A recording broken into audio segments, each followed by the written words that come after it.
Good morning, dear students. Today I will explain your chapter last part. Indian National Army. Subhash Chandra Bose was an important Indian leader.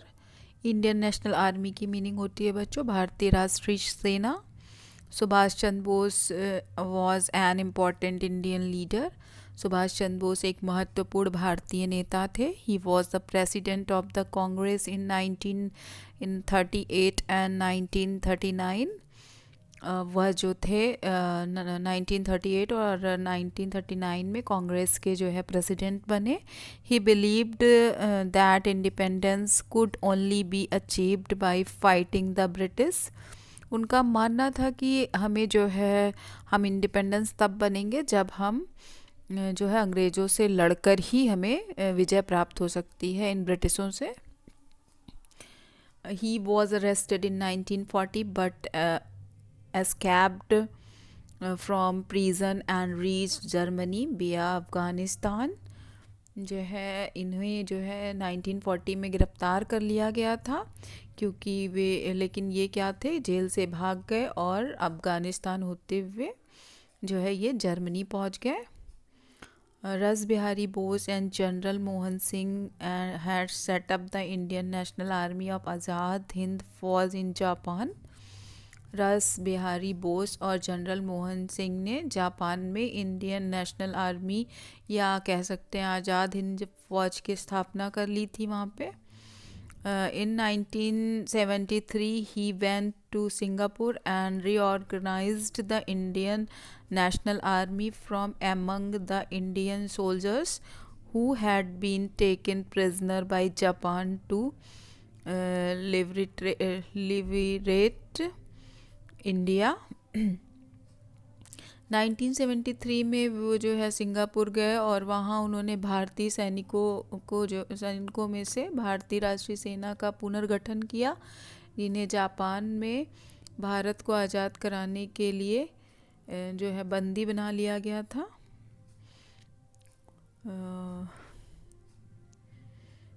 He was the commander in chief and gave the slogans of जय Hind and Delhi चलो. इनका जो slogan था वो जो है जय हिंद और दिल्ली चलो के नारे से गूंज उठा. The Azad Hind Fauj fought bravely in North East India and later of Burma. Azad Hind Fauj ने उत्तर पूर्व भारत और बाद में बर्मा में बड़ी बहादुरी से लड़ाई लड़ी. He slogan give me blood and I will give you freedom. इनका जो स्लोगन था कि तुम मुझे खून दो मैं तुम्हें आज़ादी दूंगा. Inspired the nation to jump into the freedom movement. इनका जो ये स्लोगन था ये स्वतंत्रता आंदोलन में कूदने के लिए बहुत ही ज़्यादा प्रेरित किया. इनके इस स्लोगन मतलब भारतीयों में बहुत ज़्यादा इसका प्रभाव पड़ा. तो बच्चों let's do name any two. मतलब ये जो क्वेश्चंस पूछे गए हैं इसको मैं आपको बाद में फिल करवा दूंगी. चलिए पहले हम अपने नेक्स्ट टॉपिक को रीड करते हैं. India gains freedom. भारत को मिली आज़ादी. जो तमन्ना थी वो पूरी हुई भारतीयों की. The second world war ended in 1945. दूसरा जो हमारा सेकेंड वॉर था वो 1945 में एंड हो गया मतलब वो ख़त्म हो गया. By the time the British had realised that they could not longer continue to rule in India because the Indians were determined to get freedom. उस समय तक अंग्रेज़ों को यह एहसास हो गया था कि अब वे भारत में शासन अपना जो है नहीं जारी रख सकते हैं क्योंकि भारतीय स्वतंत्रता पाने के लिए अपने आप को दृढ़ कर चुके थे मजबूत कर चुके थे. The cabinet mission arrived in India in 1946 and had a meeting with the Indian leaders. और परिणाम स्वरूप कैबिनेट के जो मिशन में 1946 में कैबिनेट मिशन भारत में आया और भारतीय नेताओं के साथ उसकी बैठक की गई. As the result of the meeting an interim government was formed headed by the Jawaharlal Nehru. बैठक के परिणाम स्वरूप जवाहरलाल नेहरू की अध्यक्षता में एक अंतरिम सरकार का गठन हुआ, जिसे अंतरिम गवर्नमेंट के नाम से जाना गया। However, the Muslim League refused to take part in it. हालांकि मुस्लिम लीग ने इसमें भाग लेने से जो है इनकार कर दिया। In